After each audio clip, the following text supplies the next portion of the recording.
Hello, good day. I am Meredith. I am here with our message for Monday, the 12th of June, 2023. We're using our most gorgeous Bonefire Tarot for today's message. We have the Sun in Gemini, the Moon in Aries, and of course, Pluto's still hanging out in retrograde in Capricorn. And we're tuning into the energy atmosphere of the day. How might we make the very most of it? What's on offer to us? Our first two cards. The Seven of Swords. Take a look at that artwork. One of the more challenging artistic representations of the Seven of Swords.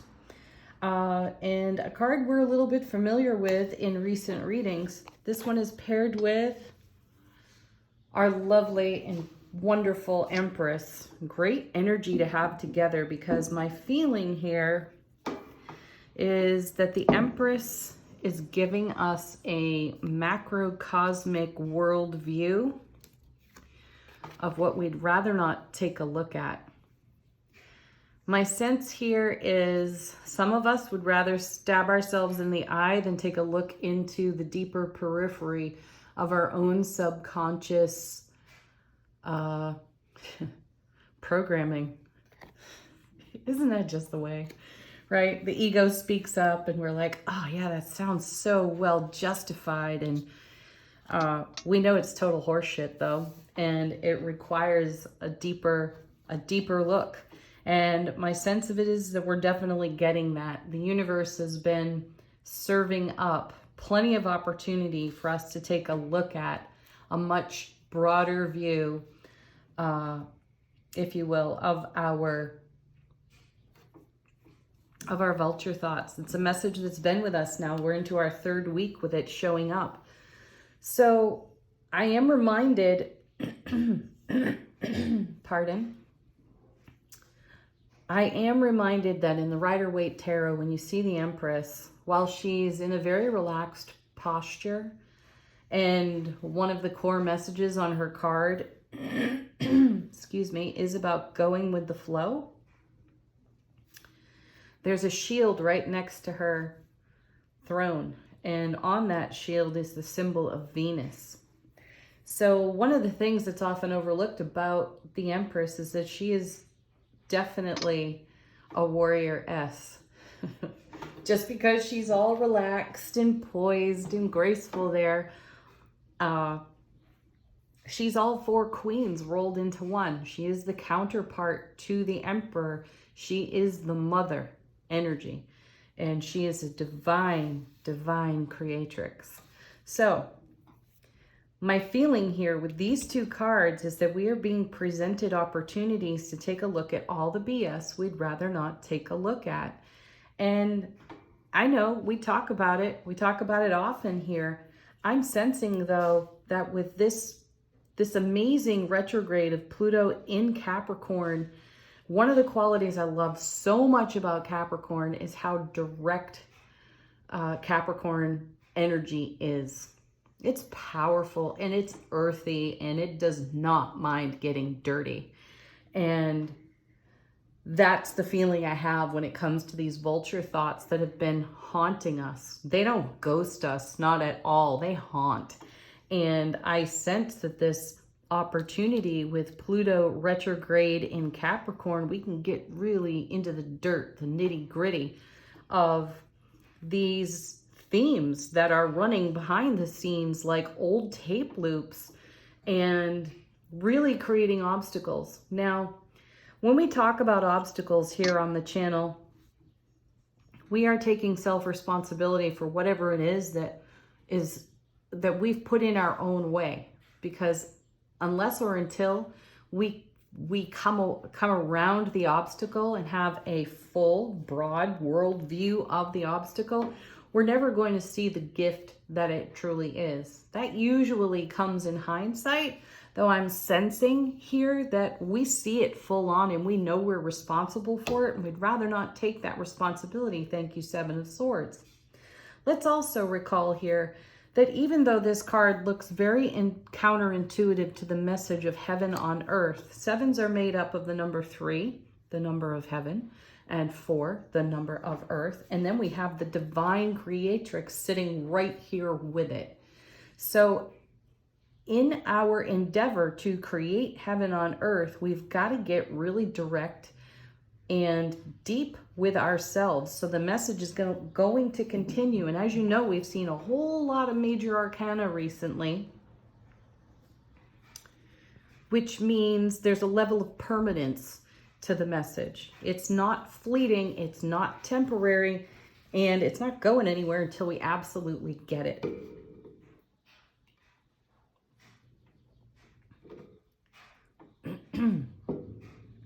And the Empress is here to show it to us.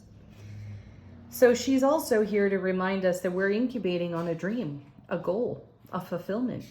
And once we've addressed the obstacles and the gift of our obstacles, then we are not going to fully thrive within our own creation.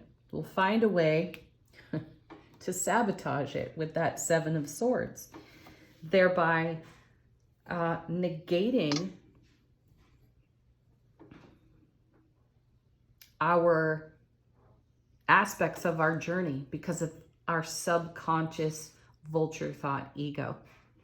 So what do we want to look at with these 2 cards? Anything that you are justifying as being okay, even though you feel it's not really okay. Stop explaining shit away with a misguided sense of compassion, right? Sometimes the ego voice sounds like, well, you know, it's happening this way because, and I can really understand why this or that. Horseshit. Just call it right there in the moment and show up like this beautiful warrior empress and take a real look. Give yourself the reality check you require to not explain away why it's okay to sabotage what you've been incubating on and gestating upon and bringing to life in your world. Let's see what comes next. 8 of Wands, beautiful energy there. This card for me as a tarot card reader is very loaded within its meanings. So let's get to the basic, swift moving, incoming energy. This is communication as well. All 8s in tarot speak to movement of some kind. And my sense of the card is it's a download. It is an intuitive download. Oh, my guides are perking up and they're saying, let's take a moment and go back to obstacles. So many people think, feel, perceive that obstacles really are a negative. So they want to repeat for us that obstacles really are a blessing for enlightenment. They give us pause. And as we may be in a pause to take a look at what we'd rather not see, we will be receiving an intuitive message in epitome download style that really ignites our creative fire and all of our skill and our talent to move beyond whatever our misperceptions are as whispered by the ego. Okay, now let's move on to another meaning of this card. It's a marriage card in tarot. If you study the cards, if you take a look at their ancient history, you're going to find that message.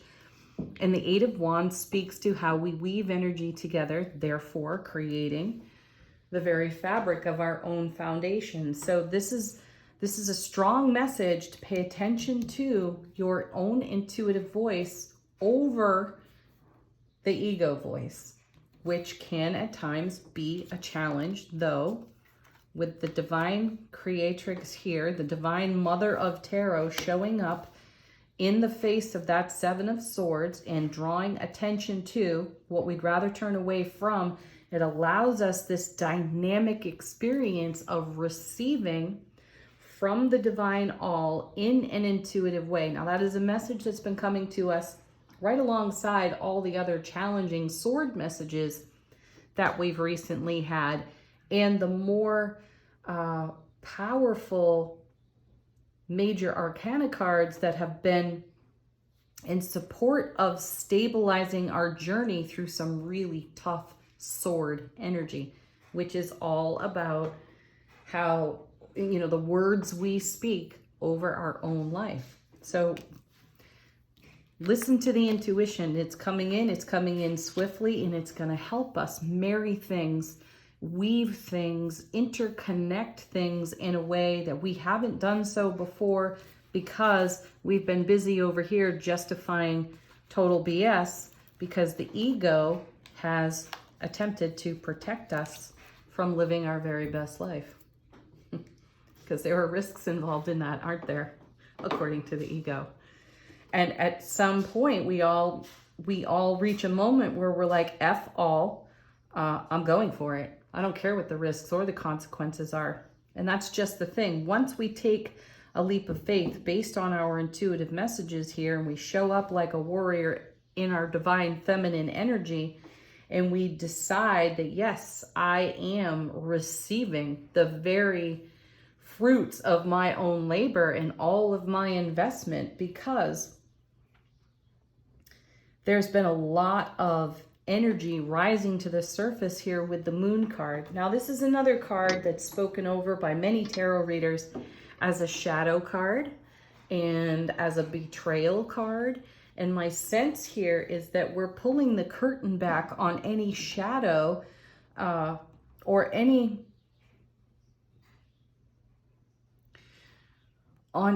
experience that has brought the illumination that we have ignored.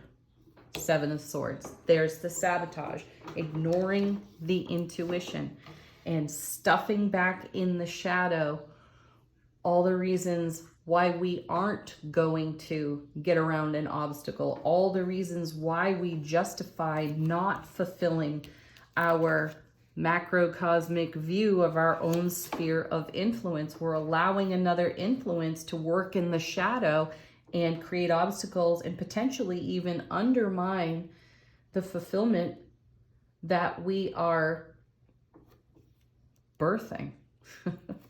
Ooh, okay. Now the Lovers. Look at this major arcana. 3 of them, 3 out of the 5 are major arcana. See, this is a message of permanence. This is us taking some kind of new stand. I'm actually seeing the 3 of Wands as I'm contemplating these cards, where, we've stepped through the gateway of opportunity on the 2 of Wands, and here we are now on the 3 of Wands, staking a claim for the vision that we have. And we are allowing ourselves to go with the flow and allowing our ships to come in. And then lurking in the shadow yet again is a reason why we should justify not doing this. Okay, so this means we have a choice here with the Lovers card.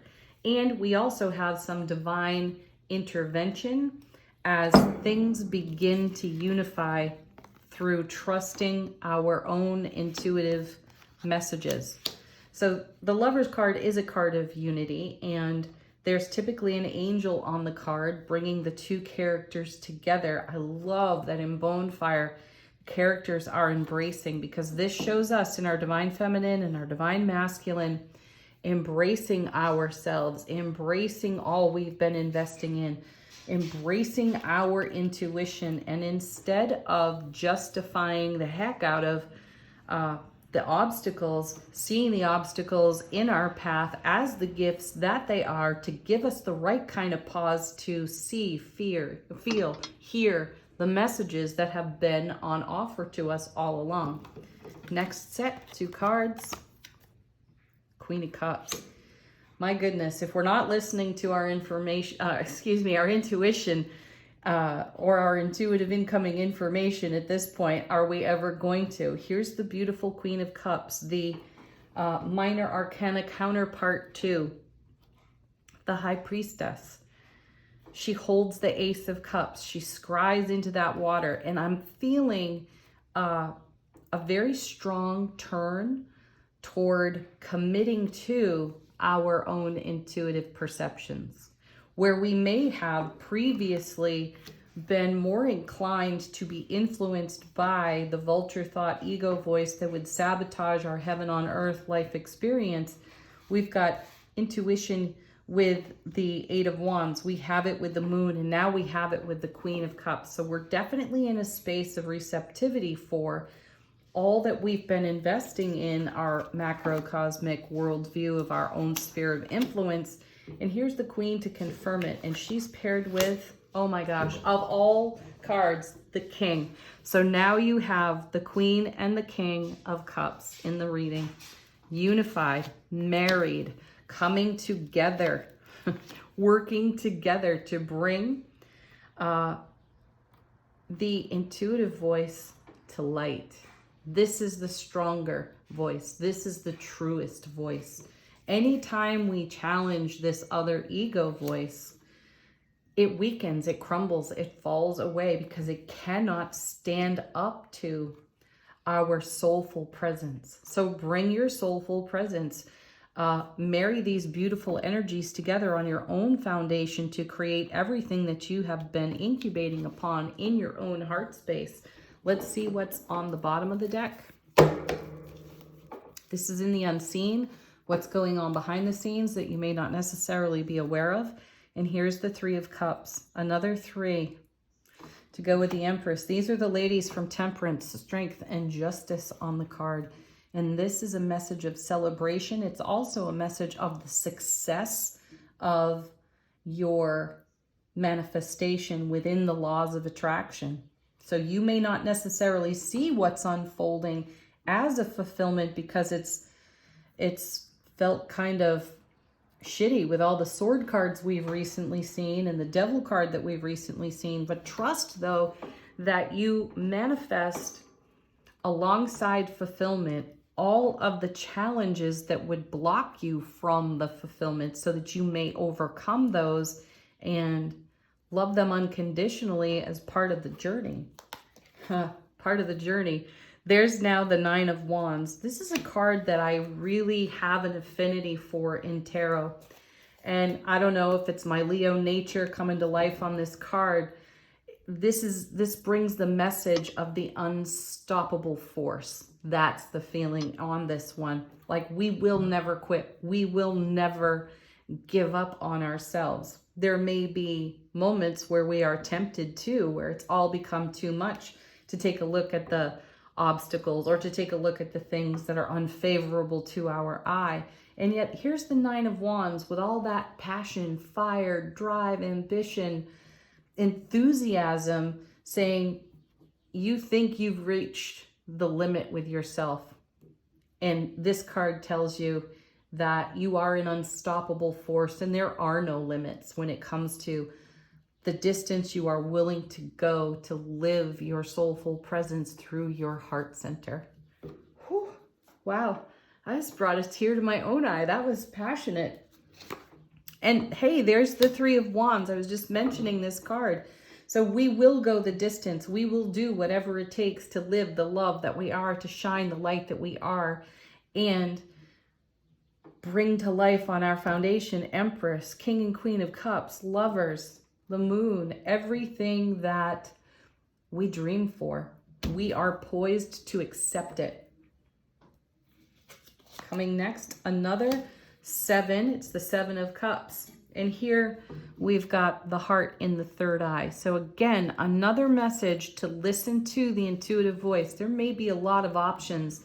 There may be a lot of disconcerting ego speak that engages our emotional nature in a challenging way. And we have to look through the eyes of love, through the chaos of anything that's being stirred up that would drive us further from living our heart space. And then we have the Knight of Pentacles and the Ace of Swords. Beautiful, beautiful cards there. Slow and steady wins the race. Get a good full view yet again with the Empress, the world in her third eye, with the Seven of Cups, the heart and the third eye. Choose through the heart space. There is no urgency. There is no rush. That's why this night is here, because we are committed to our soulful truth. And nothing else will do. Whoa, okay. Angel answers. If you've got a question, let this deck provide an answer for you. Allow the deck to confirm something for you. Let it be a fresh message, or a sign or a symbol that you've been looking for, that you have been awaiting. Ooh, a bunch. Yes, this is the sweet, soft, simple yes. I often feel that this is the High Priestess whispering yes to us. Then we have peaceful resolution.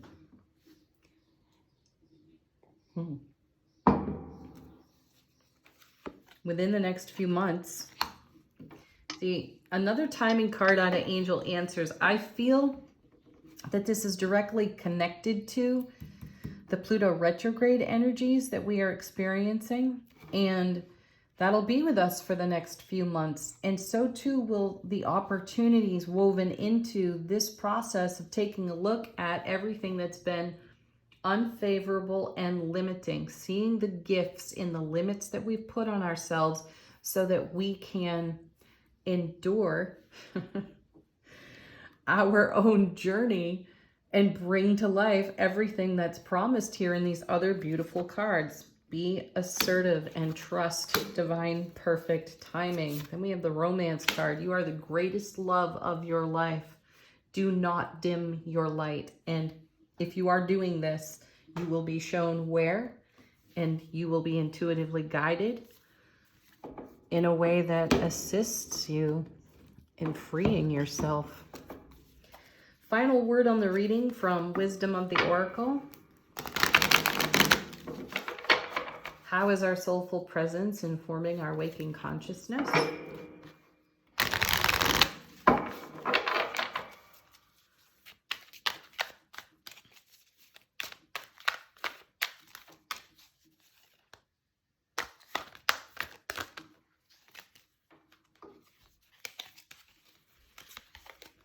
We have, oh, happy, happy. Choose happiness. That feels like the Big Happy Changes card in Angel Answers. It's your happy that makes all the difference. Then we have here and now. Be here, be now, be present with you. And then we have Yang, or Yang, if you're however you pronounce that. That's a divine masculine energy. That's the backup to the be assertive. Take action on your own behalf. Have the most beautiful Monday ever. Peace, love, joy, playfulness. Wow. Namaste.